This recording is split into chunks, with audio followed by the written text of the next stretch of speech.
kao što i ne znate, danas ćemo pokazati kako da snimate, dobro, znate kako da snimate valjda svoj ekran, snimali sam prošli klip, u preprošli klip, to je ovo Alcero Lecor, snimio sam jedan video klip, a ovo je, kad gledate Serbijana pa kako znači ona slika, ne znam kako se to kaže, video shop, stavljate svoju sliku pa izlazi video. Šta vam hoću, pa da počnemo kako to da pišete i kako to da skinete. Znači to može na telefon, a i može na kompjuter, kao što znate na kompjuter to i može, a telefon kao što ne znate to mislite da ne može. Samo pišete Kine Master, vam izlazi ovo, znači to sprobajte, prehladim se malo, izvinite. Znači to isto možete da skinete, samo što kod mene neće nešto. Ja sam skinuo ovo što fenomenalno znači radi.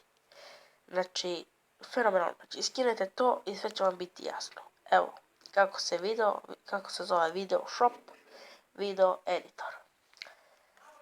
I to bi bilo to, vidimo se u sljedeći serijal.